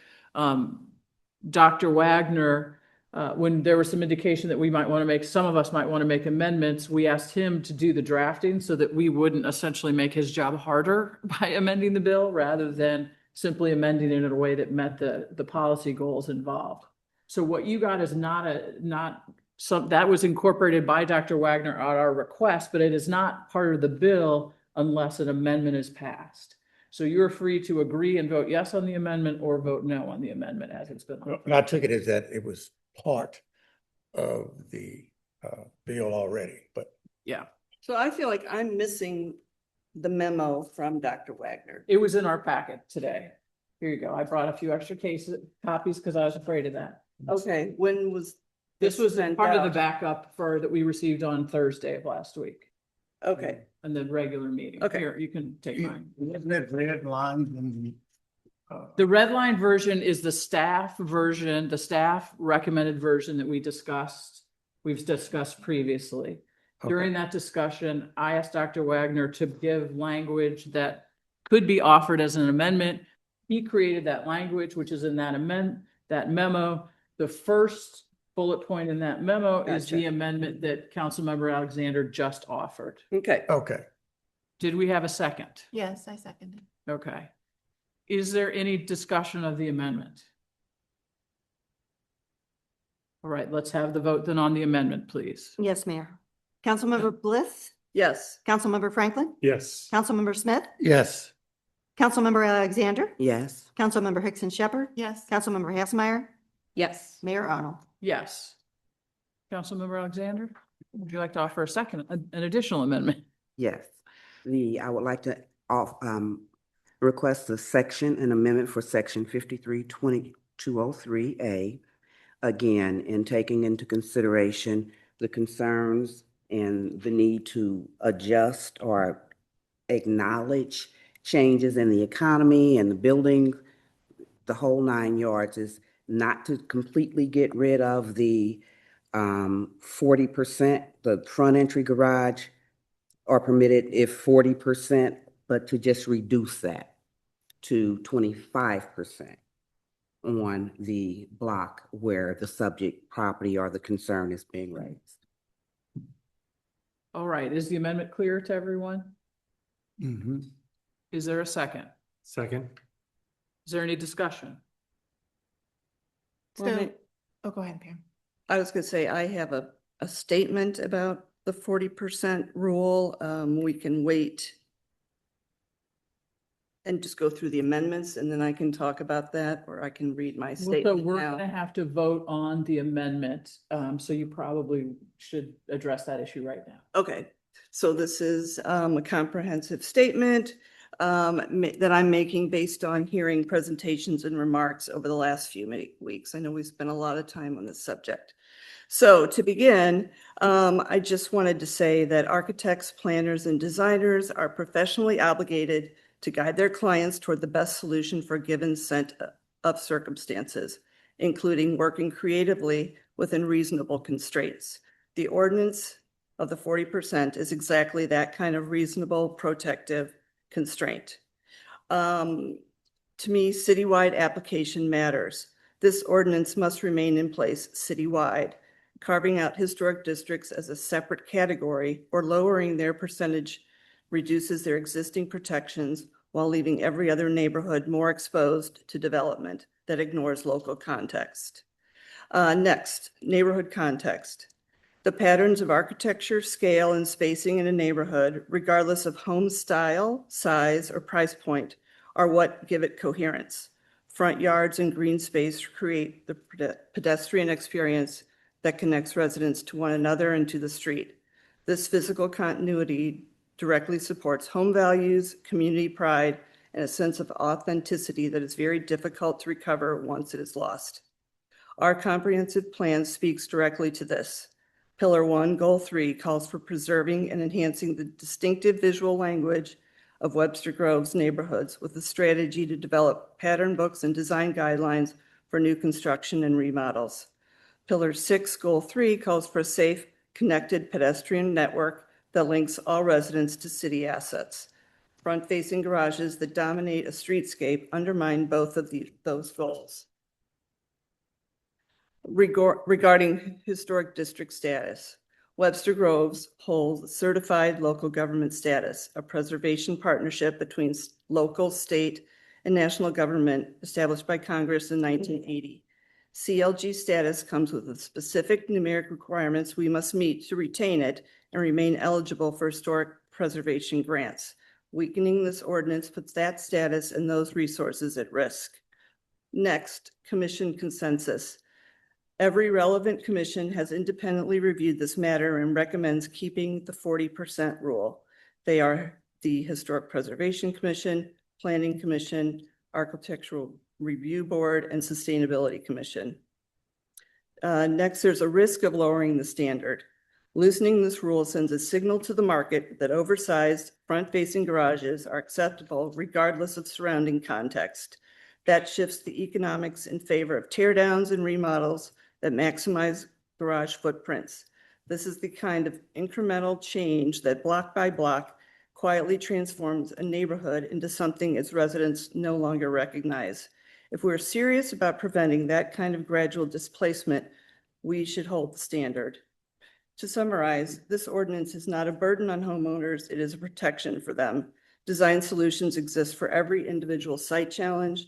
The 40% rule preserves the value of every home on the block, maintains the integrity of our streets and green spaces, and ensures that development respects what residents have built over generations. I urge us to keep it in place. All right, thank you. Additional discussion? Yeah, I thank you, Pam, for writing that all out. I agree with that and could echo all of those points. The only other one that I wanted to add was that we do have some historic context for the 40% that was offered by Deputy City Manager Bookless, because he was here at that time, and the 40% number was deliberate as it matched up with other numbers in the code. So that's another reason for me why I would like to keep that as it is there is that kind of grounding context for it. Right.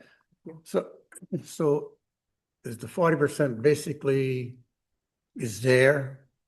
If it's not broke, don't fix it. Right. Not fix it's not broke. Yeah. I mean, I guess I understand about maintaining the character of the neighborhood and things of that nature. Would 25% be so much different than 40%? It could, if there's 8 houses on the street. So those houses that's currently at the 40%. So only time it would come into play if I took one of those homes, tore it down, that means I can only build back up to what's there, 40% instead of 25%. No, the standard, 40% standard is about whether or not you can build. It's not a standard that you reach in terms of percentage of houses that have front-facing garages. If they already have 40%, then you can proceed. If not, then you cannot proceed. Okay. My question, what about new developments? Not necessarily a house, but if there is a list, a stream of homes created in a neighborhood, they'll be confined to 25% or 40%? I'm going to ask Dr. Wagner to come up and address that issue, please. Councilmember Smith, could you repeat what your question was so I'm sure to address it? Well, if there's a new neighborhood, entirely new homes, and if the percentage is at 40%, that's the percentage they must use. Yes, I don't think there would be an instance where there'd be an entire block of new homes Don't know. We don't know that. It might be. Sure, it could happen. I'm saying, they want garage, it must be 40%. It can't be 35 or 30. Correct. I mean, yeah, if there are 40% of the existing homes have garages or carports and as amended, then they would be able to have a front-facing garage. So it could go from 40% to 50 to 60 to 70 or whatever. They can go up, but if they don't already have 40%, then they cannot have a front-facing garage.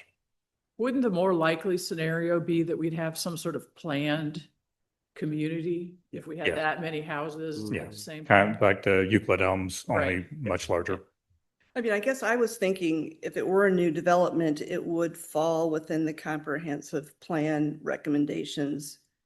And it may not be an ordinance, but I think it would be recommended. Maybe I'm wrong, but. I mean, it's a guide that we would look at, but yes, when individual homes come in though, we would, supposedly the Plan Commission wouldn't have the opportunity to look at the individual homes. Of course, the Architecture Review Board would be able to look at the individual homes. But if the developer wanted to come in and put 6 homes on a block, both sides of the street. You know, I think wouldn't they compare it to the comprehensive plan then, if it was meeting those criteria of the comprehensive plan? It would, That it, promotes walkability. sure, yeah, it promotes neighborhood. walkability, and the ARB and how the homes are, how the lots are laid out would address that, yes. But the plan commission wouldn't necessarily have unless it was a planned district, like, kind of like Euclid Elms, only much bigger, then the plan commission and you folks would have a chance to take a closer look at it. But if it's an individual house or 2 or 3 houses, Right. that wouldn't necessarily be the case. But the ARB would certainly have a chance to look at it, and they would consult the comp plan as necessary. When they do their review, they're looking at what's already there and making that decision, because it is 40%. Sure. Well, there have been different homes that had come in that have been different than what's already there. They're making sure it's compatible and without telling them you have to have a home that looks exactly like this. Well, they don't want that either. So it has to be, compatible with the neighborhood and that sort of language, if that helps. It kind of almost seemed to me like it's a personal preference with these commissions. No, the ARB has a set of standards that they go by. I mean, and the ARB is one of the commissions that has more conversations with the applicants. And they say, well, we can't tell you to do this, but maybe some definition. I'm not an architect, so I have no idea. I don't really know the language, but they'd have more. Well, something maybe the roof line could go a little bit further, and it would do this sort of thing with. I'm sure my architect friends are going to yell at me tomorrow for butchering the language, but that sort of back and forth with the applicants is generally what happens. But they don't say you have to do this. Oh, they just say, I mean, I sat through those meetings before. We recommend that you do this. You don't have to do it, but recommend. And just to get through the process, they go ahead and accept it. Yeah, I'm gonna steer us back to the actual amendment here, Yes. because I think we're getting a little far afield. But I like this. I was thinking conversation. No, but it is a conversation for a different time, I think. Yeah, no, absolutely. I'd like to I've been comment on. advocating for this for 8 years. Yeah, go ahead. There's a lot of comments that come up about the ARB, and the Architectural Review Board requires that you are a licensed architect. And to be a licensed architect, you have to follow a set of standards that are nationally applied. They have to test to achieve that certification. And so I think they are held to those standards more than they are necessarily held to personal preference. They are not imposing their own rules. They are imposing rules that are certified to keep their licensure as an architect. Thank you. And thank you, Dr. Wagner. Thank you. So we are again at is there further discussion of the amendment itself? Because we can also have more general discussion of the bill after we consider the amendments. I just have a question, just for clarifying. We're voting on each amendment and then we will vote on the final. Correct. Okay. As amended, because we've already adopted one amendment, so the bill is amended, but we'll see whether we have 2 more amendments that are successful or not. Thanks. All right, let's have the vote on the amendment here about 25%. Yes, Mayor. Councilmember Franklin. Yes. Councilmember Smith. Yes. Councilmember Alexander. Yes. Councilmember Hickson Shepherd. No. Councilmember Hassemeyer. No. Mayor Arnold. Yes. Councilmember Bliss. No. All right. The amendment is adopted, correct? Yes. Okay. Councilmember Alexander, do you have an additional amendment? Yes, the final amendment, section 532039 is to protect and is intended to make sure we keep our protections around the historic districts. So in historic districts, front entry garages are permitted only if 40% or more of the single family dwellings on both sides of the street of the same block have front entry garages. Again, in listening to the comments and everything, we wanted to make sure that the historic districts are protected. All right, so there's a motion for that language to be added to 53 .2039. Is there a second? Second. Is there any discussion? I just want to call out that we have lots of historic homes and lots of historic streets that are not historic districts. And so I don't know that this protects as wide an area as was desired in the amendment. So like Pam mentioned, we have lots of neighborhoods and they all deserve to have their character preserved. We have lots of neighborhoods that have really old houses in them that are not technically historic districts, and they would not be covered by this amendment. Additional discussion? I was just gonna say, I don't know why we're preserving the historic districts at all. I understand the potential compromise here, but to me, it's like, why are we treating them differently than any of our other neighborhoods? Because we would lose status. what does that do to our community? What's the negative repercussions? I mean, if we're talking about affordability on this council, which we have done since I've been on here, the historic districts bring no affordability to this community. It's more expensive to maintain the house, to renovate the house. We put on extra burdens to demolish the house.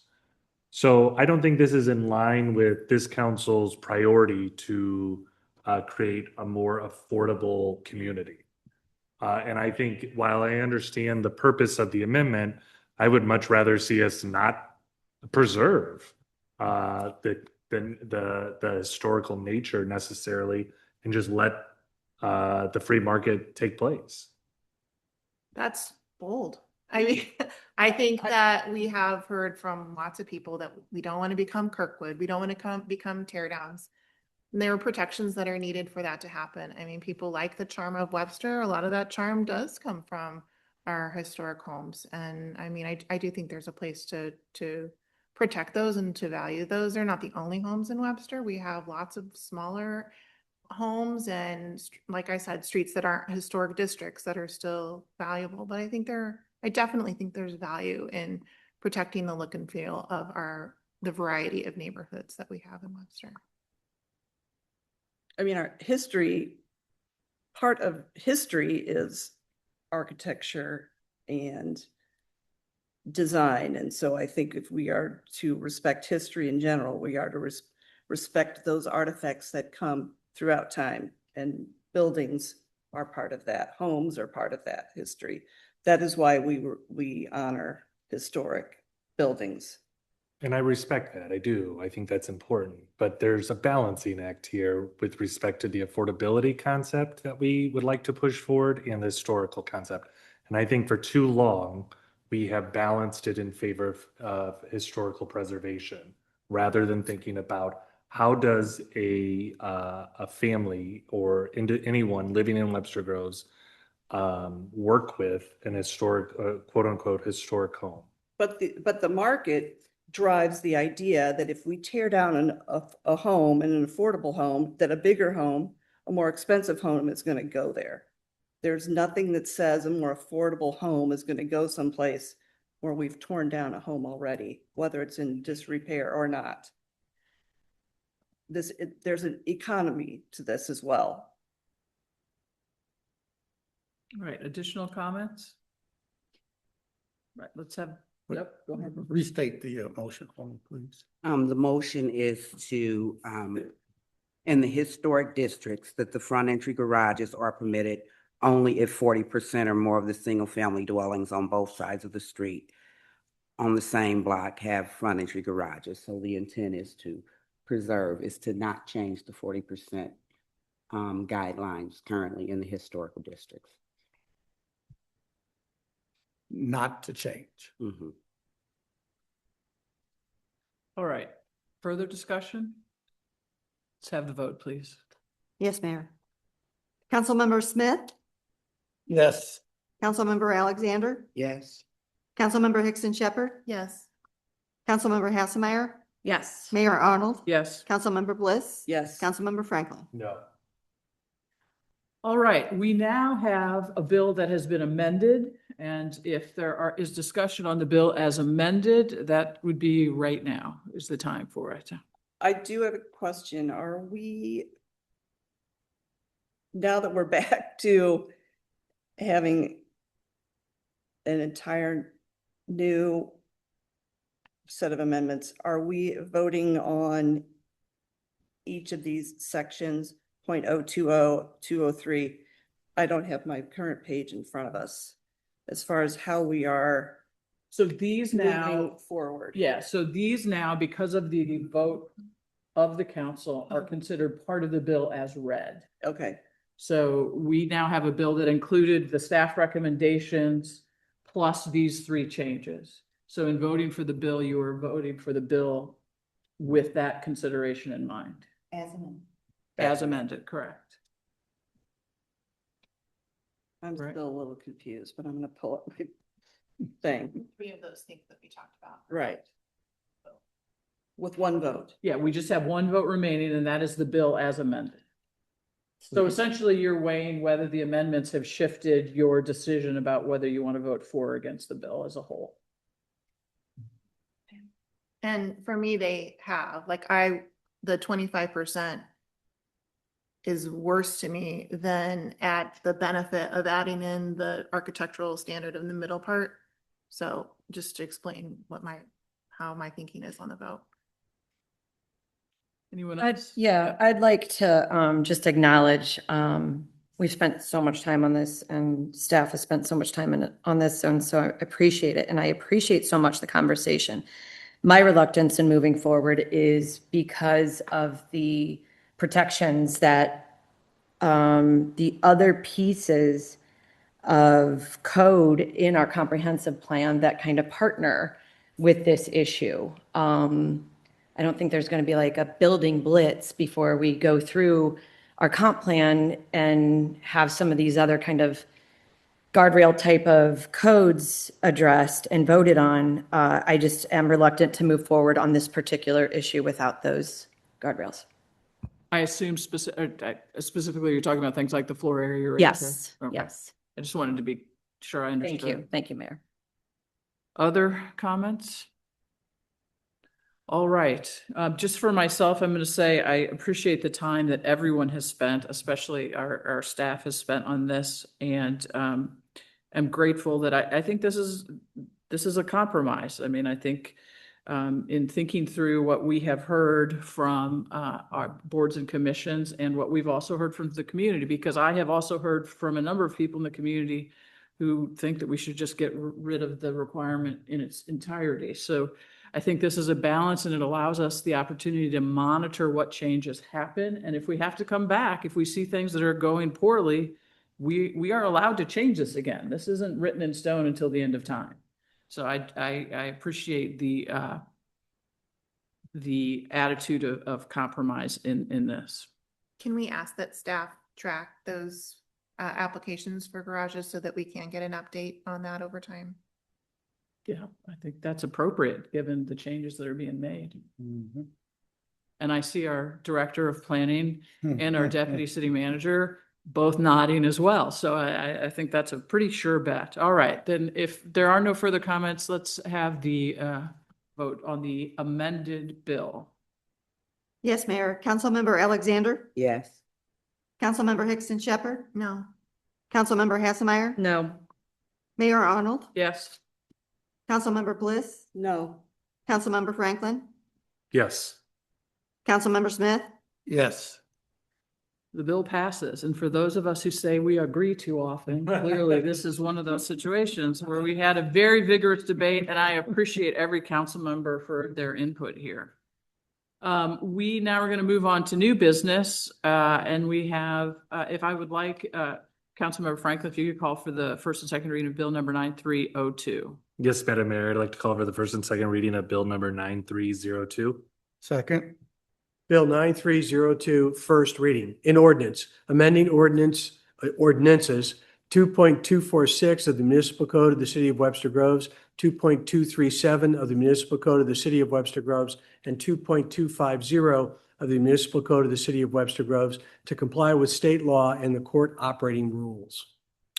All right. Is there anything that you want to say about this other than we're doing what we need to do to get Yes, the Mayor. job done? These were 3 recommendations that were made in the audit in 2024 that was provided to the court. We, of course, have now become aware of them, and we've made the necessary changes And that's what these represent. It's bringing us in compliance with basic recording rules. It's bringing us in compliance with Supreme Court rules. All right, are there any questions or we'll have the second reading then, please. Yes, ma'am. Bill 9302, second reading. An ordinance amending ordinances 2.246 of the Municipal Code of the City of Webster Groves, 2.237 of the Municipal Code of the City of Webster Groves, and 2.250 of the Municipal Code of the City of Webster Groves to comply with state law and court operating rules. All right, thank you. And the addition to our agenda was the Honorable Judge Daniel Nolan. If you would come on forward, please. I feel like the list of things that we have to thank you for is getting longer, including sitting through our entire meeting in order for us to get to you here. So thank you for that. But also a big thank you to you for jumping in with both feet and both hands, and really everything I've heard is that you are a presence in the building and are doing everything possible to get our court running smoothly. And so I know I speak for everyone. I say I'm very grateful for that. And we'd love to hear any update you might have for us.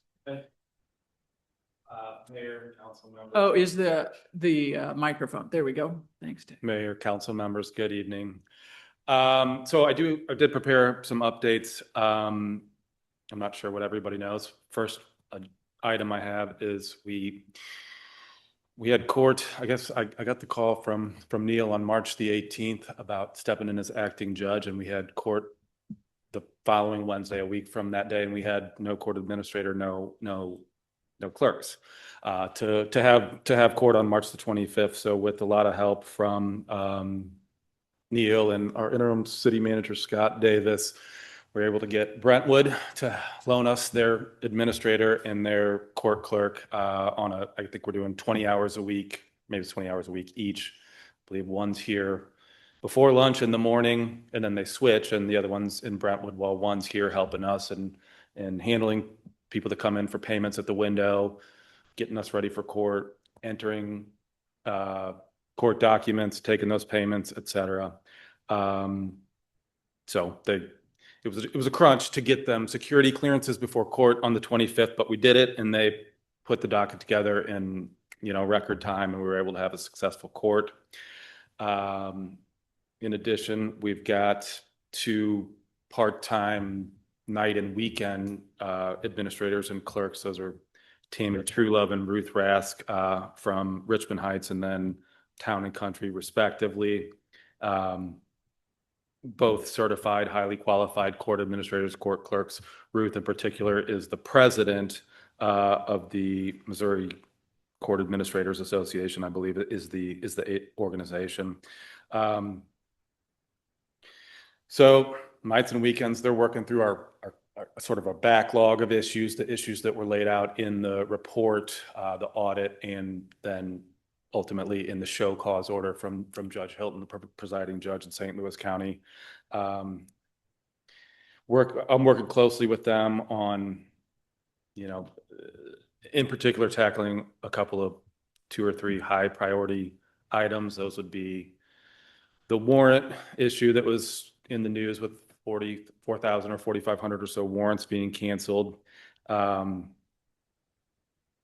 then working through, we need to get our court records from the old legacy system, as it's called, or Regis system, which is the older online system, onto Show Me Courts, onto CaseNet, the Missouri Court Records online system, which is a requirement of the Supreme Court that we be on that. So everything going forward is there, but we've got to get old stuff transferred. So they're working on that. My understanding is Tammy and Ruth went through all or most of those of the files, at issue with the warrants, I believe, this weekend. A list of those cases, I believe, were forwarded to the city prosecutor's office, and so it'll be up to the city prosecutor's office to make their initial, or maybe not initial, their determination of whether they want to proceed, whether they want to seek new warrants that have been canceled. So that's going to be sort of their purview. But my understanding is, in general, cases will be dismissed that are your low-level failure to register a motor vehicle, expired license plates, stuff like that is old and problematic for these reasons. The prosecutor's office, I believe, and I understand, is going to review much more closely, more serious citations, DWIs, assaults, etc. So I think they're in the process of working through that now.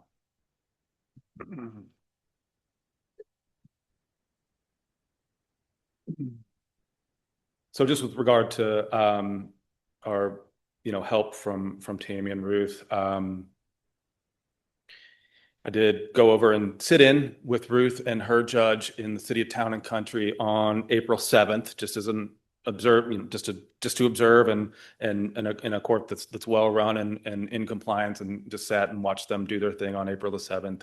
And then lastly, with regard to those two, they are sending weekly or probably bi-weekly updates to the court monitor who did the audit and who's working closely when I spent a lot of time on the telephone with her and by email, et cetera, on A, getting those security clearances, but B, what we need to do to be in compliance going forward. So I'm sure everyone's aware, we're working quickly to try to get a new qualified court administrator and court clerk hired. So those initial interviews have taken place, or interviews have taken place. I've received a list of, I think, the top 4 or so, candidates, and I've reached out to all 4 of them as of today by email to say, hey, would you like to get together, since we're going to be working together closely in a sort of an informal way, not a second interview, but just to meet with them and then talk about who to extend offers to. So that's what we've been doing.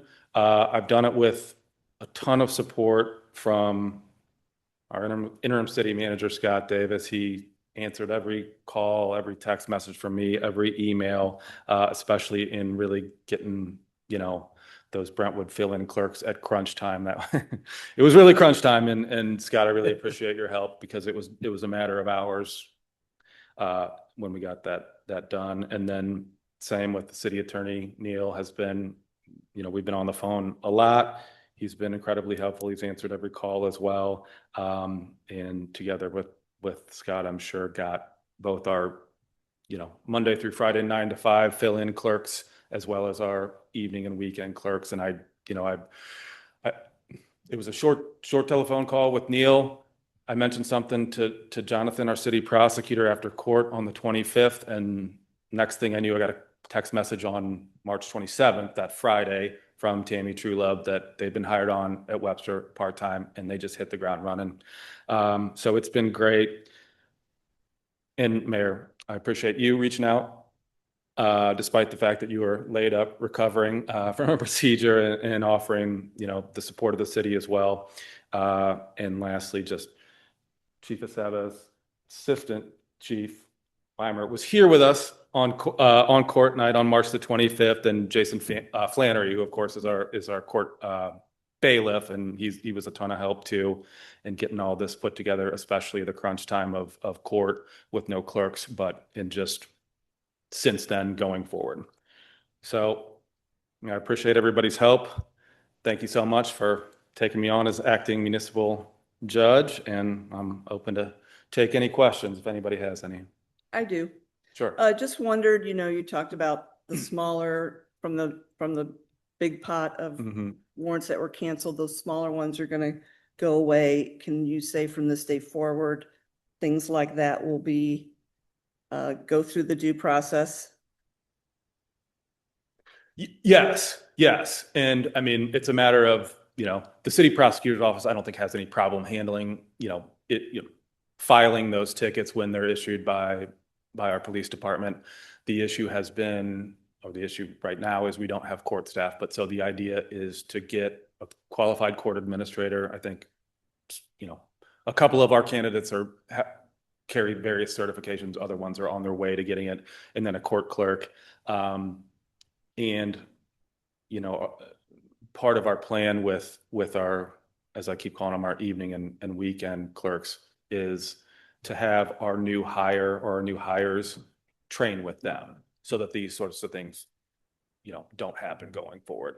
Here's how to do it. They've got, much more updated systems than I think had been in use here as far as electronic systems, what they call paper light, where they, use less paper. The records are generally electronic, and we just don't have, those sorts of oversights or, paper files sitting in a pile that just haven't been processed. And I think the electronic system really prevents those sorts of things in a large way, because clerks will get a notification, hey, this case is dormant or something like that, and then it can be addressed. Okay, so you don't think you'll need runway to get up to speed with those things? Well, I certainly need some runway as far as, how the inner workings of the clerk's office work, but Tammy and Ruth do not. Okay. They know what they're doing in a big way. I intend to, maybe learn more about the clerk's role than I otherwise would have if we weren't in this position, so that I can understand kind of, what's this system? What does it look like, going into the computer in the first place? So so it's, I don't want it to just be a black box for me. Great. Other questions?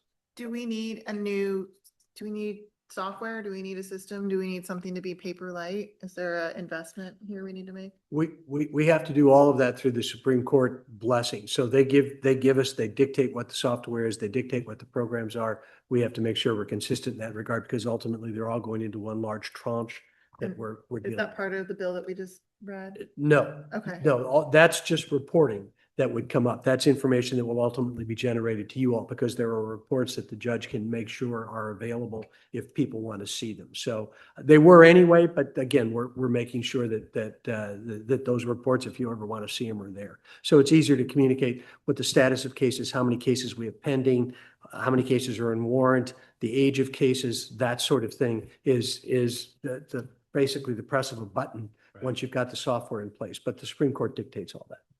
So we need to get the software in place still. We have it. Oh, we do have it. Okay. And the other good news on that is, so the legacy or the Regis system that I referred to before is a cost, is costing the city money. We need to get the stuff out. We have to get the stuff out of that. It's a requirement. It has to go into the new system. Once we get everything cleaned up, the legacy, the cases are moved from legacy into the Show Me Courts system. We can get a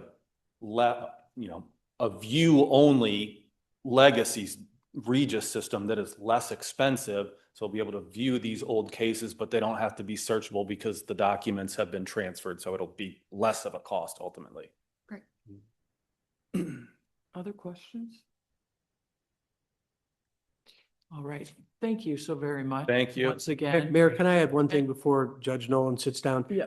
The description that you've given is as apt a description as one could ever give, but he's not only jumped in with both feet and both hands, but he's rolled up his shirt sleeves and he did it right away.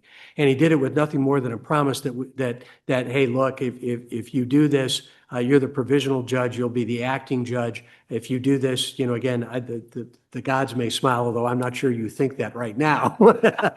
But I will tell you, I've never seen anyone who's dedicated themselves so completely to it. And we're lucky to have him. And I just want to say thank you. I mean, I totally remember I was on the smaller committee of us when we did the original search, and I remember your resume. I remember the whole thing. And just thank you so much for being willing to come in and jump in and help straighten this out.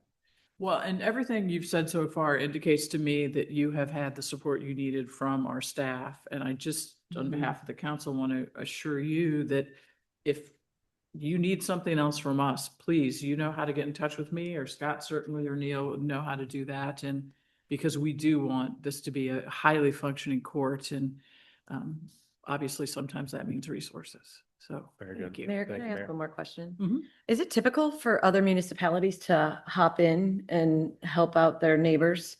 We're friends. Okay, yeah. No, I mean, I was delighted to see it, but also really appreciative of such collaboration. Absolutely. Yeah, and Judge, thank you very But much. part of that is the various organizations that exist. So Tammy and Ruth both belong to an organization that's municipal clerks across the state of Missouri.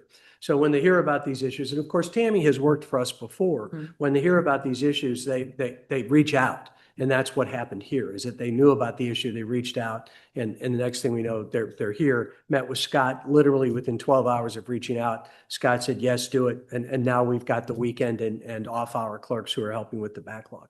So it's not at all unusual. It happens with some frequency. Good to know. Thank you. Mhm. Right, thank you Okay, very much. thank you. Appreciate it. Thank you. Thank you, Judge. All right, is there anything anyone would like to remove from the consent agenda? No, but I would like to just acknowledge the solar rebate program.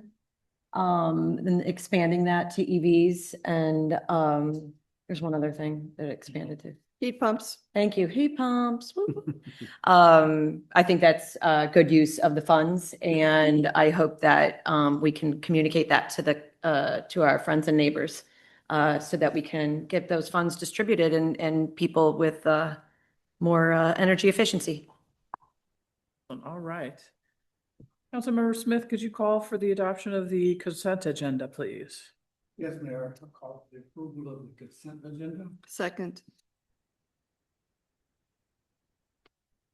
Councilmember Hickson Shepherd, Yes. Councilmember Hasselmeyer, Yes. Mayor Arnold, Yes. Councilmember Bliss, Yes. Councilmember Franklin. Yes. Councilmember Smith, Yes. Councilmember Alexander. Yes.